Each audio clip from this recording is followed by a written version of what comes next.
do you have any challenges when going through the checkout lane with all those snacks on the, nope.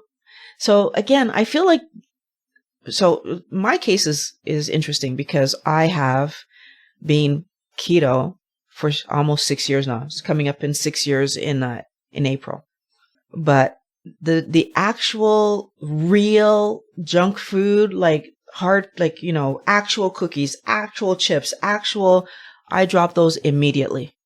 It's actually been almost 6 years that I haven't had a real cookie, cake, chips thing. Like, that is my reality. So, that many years later, they're not even interesting to me. They're in my house. So you're asking me about the checkout line. They're in my house because our children are not keto. So there are a few snacks around the house. They don't bother me. They're not what I chase because of rule number one, right? Or rule number, I can't remember which one it was, that I only eat healthy foods, right? Like, yeah, rule number one. So because I don't eat them and I don't see them as healthy, like they become a non-thing to me. So I have no issue walking through the checkout aisle.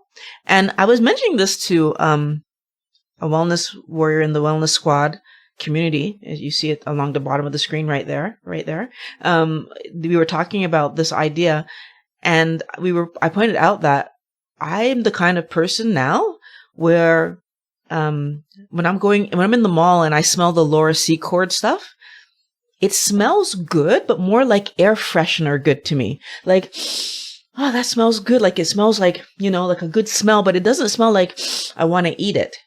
Right? Versus when I'm home and I'm cooking my chicken or my pork chops or my whatever, it's like, I want to eat it. That's what I smell. It's like, I want to actually eat it.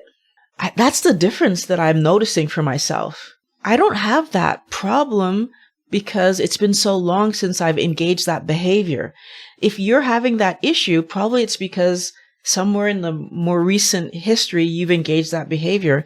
And so even the smell of cake is going to drive you crazy because you're close to it. You've eaten it, And I just encourage you, stay the course, because if I think about it, because I was so good with myself of not eating the real junk food, that stopped bothering me really early on. But the peanut butter cookies that I was making, or the lava cakes that I was making for Pat and I when there was birthdays and the kids would have real cake and we would have that, and all these other things that I was doing, it took me a little while. I had to let go of those before I was able to really be focused only on healthy food.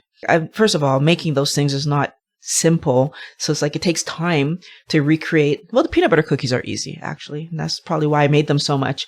But there were other keto treats that I was making, and I can't think of them right now, but they were involved and they took time. And it was just like, no, not interested.